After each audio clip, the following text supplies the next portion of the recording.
Tonight on Primetime Politics, Alberta pulls the trigger. Alberta's government is committed to protecting Albertans from federal overreach. Premier Danielle Smith invokes Alberta's Sovereignty Act, pushing back against Ottawa's clean electricity regulations. But why is Edmonton choosing this issue now? Also, the news keeps getting worse for the Trudeau Liberals while Conservatives lead in the polls and in fundraising. We'll speak with polls analyst Éric Grenier about the latest numbers. And as Ontario Liberals wait for results, we'll speak with Ottawa Centre MP Yasir Naqvi. How is he feeling about his chances of becoming the next provincial Liberal leader? This is Primetime Politics. Hello, everyone. I'm Michael Serapio. Alberta Premier Danielle Smith says she's had enough. Enough of the federal environment minister, Steven Guilbeault, who she accuses of flouting the law with Ottawa's clean electricity regulations, which is why she is invoking Alberta's Sovereignty Act to fight them. These measures are not something that we want to do. They are a plan to counteract the absurd, illogical, unscientific, and unconstitutional interference in Alberta's electrical grid by a federal government that simply doesn't care what happens to our province so long as they have a good virtue signaling story to tell their leftist friends and special interests. We would much rather work with Ottawa on meaningful ways to reduce emissions while continuing to generate reliable, affordable electricity. That's better for all Albertans and Canadians. But we refuse to meekly accept actions which are so plainly destructive to Alberta's economy and to the very safety and security of Alberta citizens. We will do whatever we must to stand up and protect the people of this province. We need to make it clear to the courts that we're doing this mindfully. Ultimately, if they proceed on with their plan, this will end up in the court. And we want the Supreme Court to know that we are very considered in the measures that we're taking, that we have paid attention to the two judgments that have come down at the federal court level, including one at the Supreme Court, that we are very mindful and we've read the Constitution. We believe we know what it says, and that we are staying within our lane. We're not trying to do anything that jumps into federal jurisdiction. We're just trying to exercise the power that the founders gave us under the Constitution. So ultimately, when we end up in court, the court will understand our mind through the motion that we're putting forward in the legislature. And finally, we hope that the federal government backs down. I've told them this right from the very beginning. From the very first conversation that I had with our working group, I said, why are you doing this?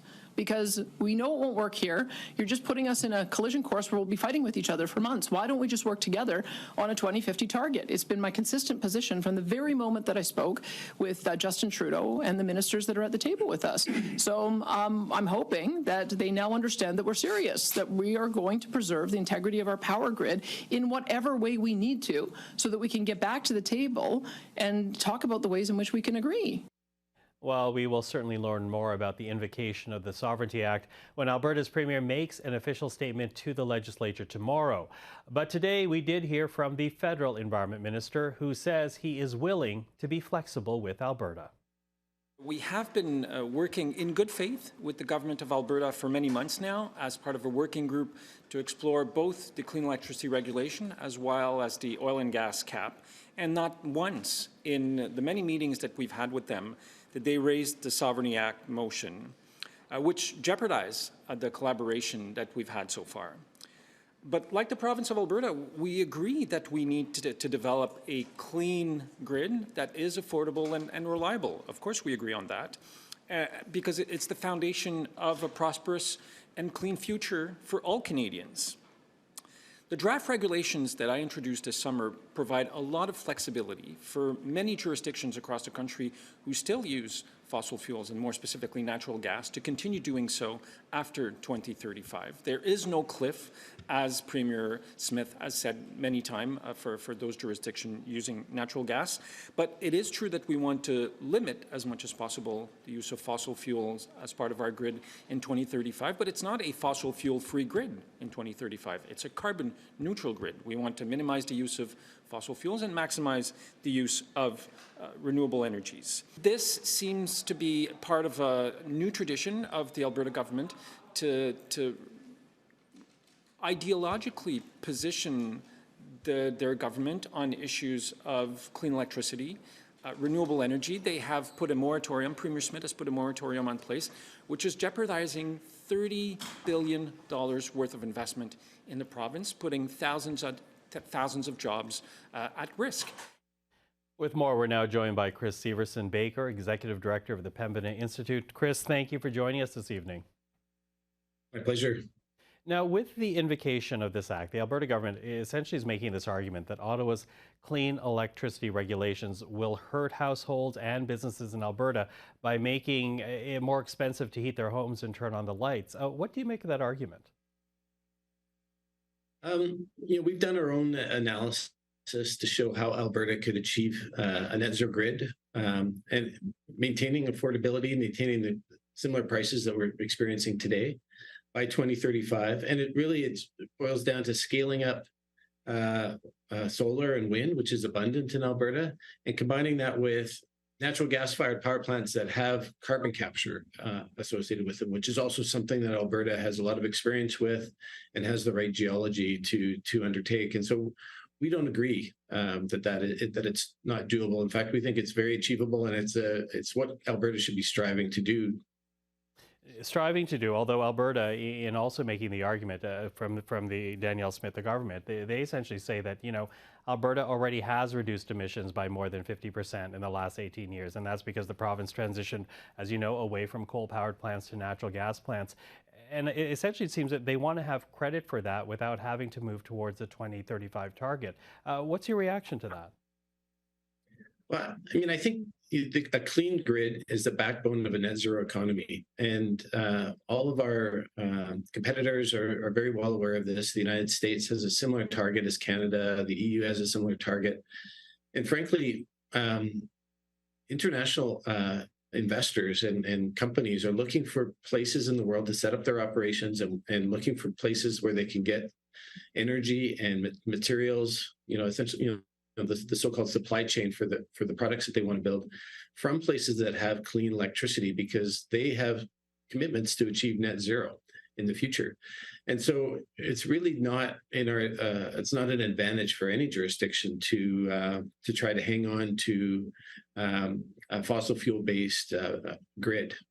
So if we want to decarbonize houses, cars, and even the oil and gas industry in Alberta, we need a clean grid to do that.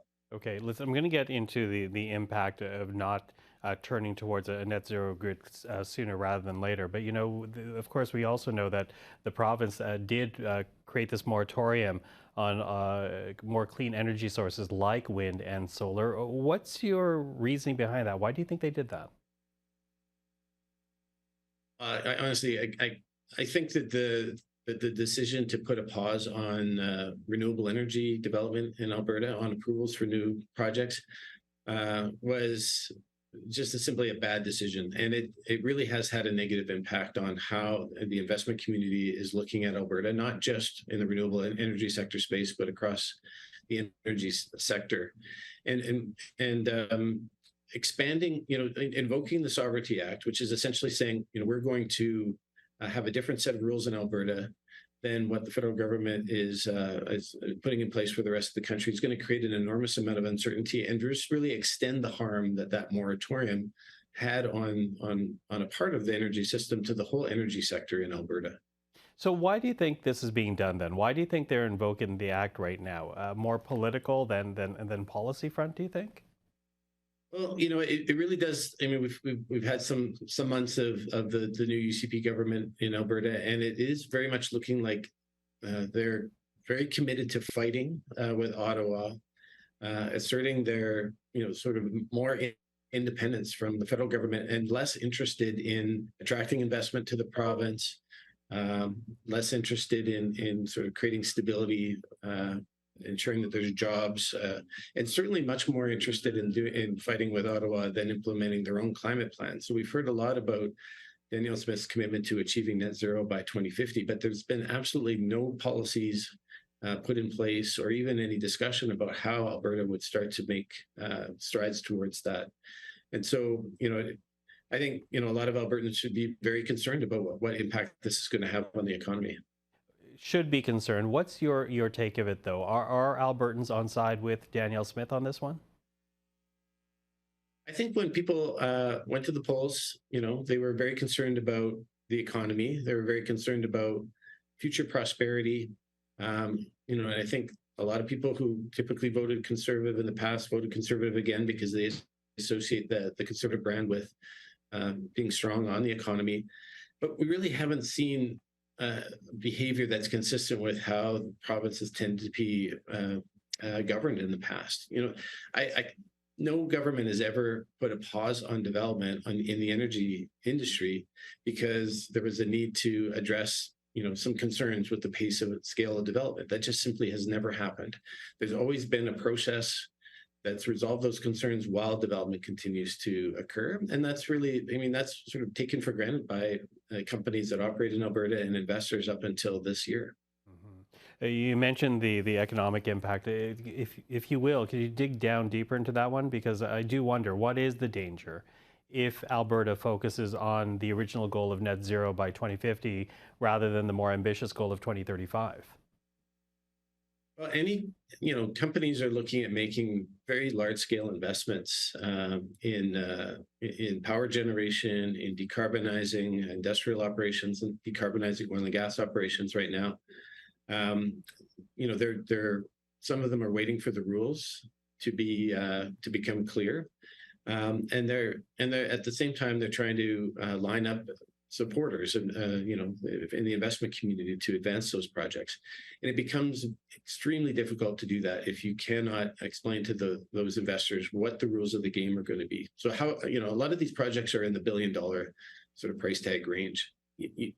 You just cannot move ahead with $1 billion investment if you don't know what the rules of the game are going to be, which set of regulations are going to apply, whether or not you're going to be able to access the federal government's investment tax credit or not, what the carbon price is going to be in the future. Like, these are all things that are essential to understand before you make those investments. And other jurisdictions we're seeing announcements of those scales of investment because the provincial policies are clear, and it's clear that they are consistent with what the federal government is rolling out.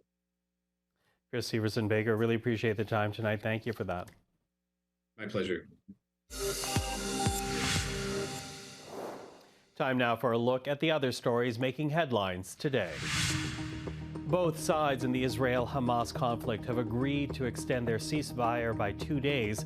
This was supposed to be the final day of a 4-day truce in the fighting. Israel's military says 11 Hamas-held hostages were released today, while Israeli officials say the country is willing to extend the pause in fighting by 1 day for every 10 additional hostages Hamas releases. A new report from Canada's housing advocate says all levels of government have violated the human rights of Inuit peoples by failing to provide them with proper housing. Marie-Josée Houle's findings are based on her trip to see housing conditions in Nunavut and Labrador firsthand last year. Houle says some Inuit lacked water, sanitation, or reliable access to heat or energy to warm their homes. During my visits, I saw the distress being experienced by people who are unhoused and living in precarious and unfit housing circumstances, and this takes a serious toll on people's physical, mental, and emotional health. Houle's report presents several recommendations to the government, including calling on Ottawa to shift the responsibility for Inuit housing to Inuit governments. She also wants all levels of government to recognize housing as a human right. And finally tonight, members of the Ontario Liberal Party voted over the weekend to select their next leader. And organizers say they saw a record number of registered voters, with more than 100,000 people eligible to cast a ballot, up from 44,000 in the last leadership contest. 4 candidates are in the running to lead the Ontario Liberal Party: Mississauga Mayor Bonnie Crombie, federal Liberal MPs Yasir Naqvi and Nathaniel Erskine-Smith, and Ontario MPP Ted Chu. The ballots will be hand-counted on December the 2nd, and the winner will be announced the same day. Well, joining us now is Yasir Naqvi, Liberal Member of Parliament for the riding of Ottawa Centre and one of 4 people vying to be the next leader of the Provincial Liberal Party. Mr. Naqvi, thank you for joining us. Thank you, Michael. So the ballots have been cast. The results will be unveiled next Saturday. But in the interim, how are you feeling right now? I'm feeling really good. You know, we had a really good campaign. I got to travel this really beautiful, big and diverse province multiple times. Met a lot of new people. We grew our party. We are over 100,000 people as members of the Ontario Liberal Party. We're the largest political party in Ontario, perhaps one of the largest in Canada at the moment. And thousands of people came out to vote over the weekend for 4 good candidates. Everyone worked really, really hard. And now we'll know who becomes the leader. Okay, now it has been said through the course of this Ontario leadership campaign, and I know you pushed back on it, that this was Bonnie Crombie's to lose. Why do you push back on that? Well, nobody is winning this leadership on the first ballot. I think it's really clear because it was a really competitive race, Michael. I think there was this perception by the media that somehow one candidate will win this right away. I really don't see it. I think the competitive nature of it and the amount of hustle that was put in by all 4 candidates, initially 5, now 4 candidates, has been remarkable. All of us signed up, a lot of members in every part of the province. In my campaign, we signed up over 31,000 people as members, and they were really motivated, and a lot of them came out to vote over the weekend. But at the same time, Bonnie Crombie, she did lead in fundraising of the 4 candidates. And when I say lead by a very large margin of everybody else. But money doesn't elect leaders. People do. And in the end of the day, they are going to raise. We ran a fully funded campaign. I'm really proud of the fundraising we have done up to now. Money came from grassroots Liberals. People give me $5, $10, $100. You know, this is what it will take to build our party. It's not people with big money. It's everyday Ontarians supporting our party and supporting our candidates. And that was the big focus of my campaign, is how myself as a leader is going to transform our party, make sure that we're strong in every riding, that we are competitive in every region before the next election. Yeah, and transform a party, and for people who don't follow Ontario politics, is because you went from government to the party in 3rd place without even official status right now. So yeah, there's a lot of hard work ahead of us. A lot of hard work ahead of you. What are you hearing then from the people who did sign up for membership? Because if you say it's the largest political party right now, what are they saying that they want to see that's not being met by the current Progressive Conservative Party of Doug Ford? So people are struggling in this province. I mean, I can tell you so many stories, Michael, of that people have shared with me as I traveled across our province, from Northern Ontario to rural Southwest to major urban cities like Greater Toronto area and Ottawa. People are struggling to find family doctors and nurses. Over 2.5 million Ontarians do not have access to a family doctor, and that number is growing.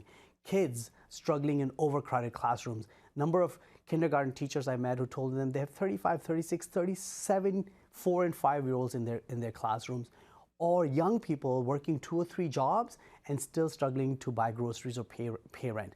And so Doug Ford has really failed Ontarians, and there is no plan inside to help these individuals. What people are looking from the Ontario Liberal Party is practical solutions that is going to make their lives easier to live. And that's exactly what I talked about in this campaign, is how are we going to recruit more family doctors and nurses? How are we going to make sure that internationally trained doctors and nurses get licensed as quickly as possible in Ontario so they can serve in Northern Ontario or rural Ontario? How are we going to bring meaningful caps on class sizes so the kids can get education? How are we going to recruit special education instructors so that kids with special needs can get good education? These are real, tangible issues that provincial government is responsible for. Doug Ford has failed them, and here's an opportunity for Ontario Liberal Party to be its true self, which is champion practical ideas that will make people's lives easier to live. Okay, so issues to champion, as you say, but first we need to see who wins the ballot next Saturday. But you know, you and Nate Erskine-Smith, and perhaps not surprisingly, you're both Liberal members of Parliament. You struck a deal. You turned to the people that you think you have support from, and you said to them, choose either one of us as your second choice. What is it about Bonnie Crombie that you're trying to block? Well, one of the big concern about me was about values, right? And the reason why Nate and I found a lot of alignment during the course of this campaign is that we share a lot of those values when it comes to how do we transform our party, what it will take to revitalize it at a grassroots level. How do we bring trust and accountability back at Queen's Park?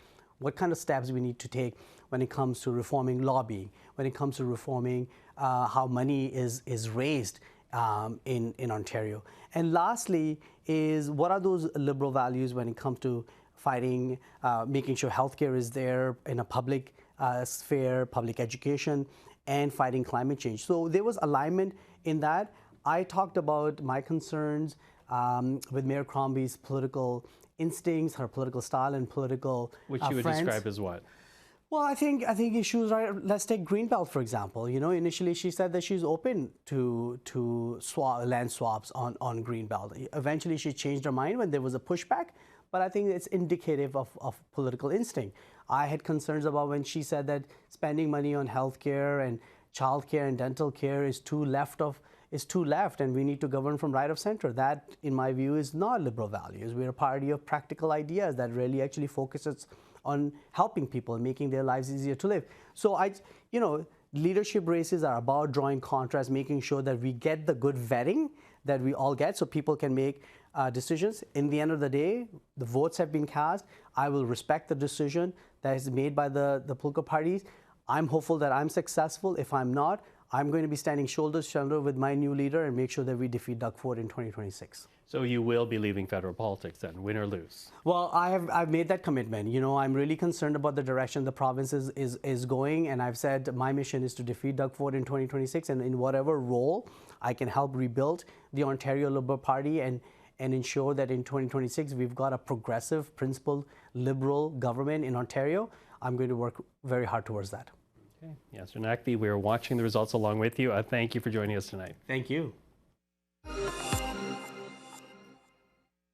We're now nearing the end of the parliamentary calendar with only 3 sitting weeks left in 2023. And for the Liberals, it is ending with a whimper, down to the mid-20s in popular support, with the opposition Conservatives well in the lead. With more, we're now joined by polls analyst Éric Grenier, the man behind the Writ. Hello, Éric. Hello. So let's begin with the numbers. Where do they sit right now? Well, right now in the polls, we have seen that the Conservatives have been holding at around the 40% mark that we've now started to see really since the return of Parliament in September.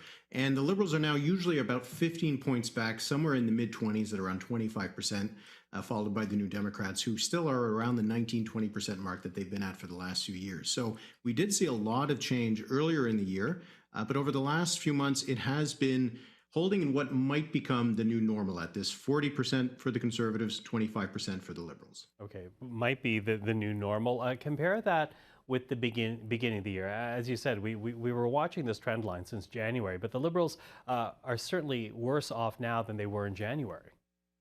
Yeah, absolutely. When we were in January, things weren't really all that different from where they were in the 2021 election. The Conservatives were usually polling at around 34, 35%.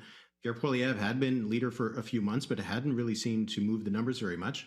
The Liberals were at usually 31, 32, more or less where they were in the last election, and the NDP, notably, still at the 19-20% that they are now. So most of the change that we've seen has been between the Conservatives and the Liberals. When you're actually looking at how people voted in the past elections, you do see that the Liberals have lost some support to the New Democrats, but the NDP has lost some support to the Conservatives as well. But the net effect is that it's largely that the Conservatives have picked up 5-6 points and the Liberals have dropped 5 or 6 points.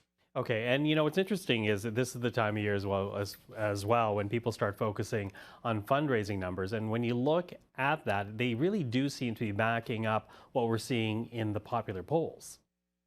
Yeah, absolutely. Yeah, the end of the year is always the best time for fundraising because it's the closest time for your tax credit will be coming when you file your returns in the spring. But so far, the Conservatives have already been having a great fundraising year. They've raised over $23 million since the beginning of the year. The Liberals are much further back at under $10 million. So there's about a $13.5 million gap between the Liberals and the Conservatives, and that is only the first 9 months of the year. Expecting that if those trends continue, that this will probably be a record-setting year for the Conservatives, both in terms of overall fundraising and their lead over the Liberals. So It is following in the popular vote, but we should also point out that when the Liberals won, in 2015 or 2019, the Conservatives were still able to raise a lot of money. So money doesn't necessarily buy you votes, but it certainly can help you buy quite a few, just not necessarily an election. Absolutely. Now, we are getting word that the NDP is willing to extend the timeline for a pharmacare deal with the government. Of course, pharmacare, this key element of the NDP supply and confidence agreement with the Liberals. When you look at the NDP polling numbers and their fundraising numbers, what does that tell us, might even suggest as to why the party is willing to give the Liberals a bit more time when it comes to pharmacare? Well, the NDP doesn't look like it is in a good position for an election. Its fundraising is not awful from an NDP's perspective. They're raising at about over $4 million so far this year, but they do not have a lot of extra cash. So the fundraising does not suggest that the NDP is able to build up a war chest over the last few months. And when you look at the polls, again, they haven't really moved at all. The fact that the Liberals have dropped so much and the NDP hasn't really picked anything up overall, when you're looking at the numbers across the country, does not put the NDP in a good position to win a lot more seats, because in a lot of the areas where the Liberals have dropped back and the NDP might seem more competitive with them, at the provincial level, the Conservatives have gained. And so the NDP might be able to trade off some gains from the Liberals for some losses to the Conservatives, but there's very little chance, based on where the numbers are right now, that the NDP would actually come out ahead if an election were held today. Okay. Now, the Liberals have brought in a new communications director, getting back to the challenges they face. So here is a new communications director, but is it too late to turn numbers around for the government, or is there still a chance that a change in some type of strategy might still be beneficial for the party? Well, I suppose it would not be, based on where things have been going for the last little while, a good idea just to continue. So a change can't hurt the Liberals based on how badly things have been over the last little while. But I think that the biggest issue for the Liberals is that a lot of the things that could see them get reelected in the next election are much bigger, much larger issues based around whether the economy improves, whether interest rates go down, whether Pierre Poilievre can continue to have a bad week and bad months like he did last week.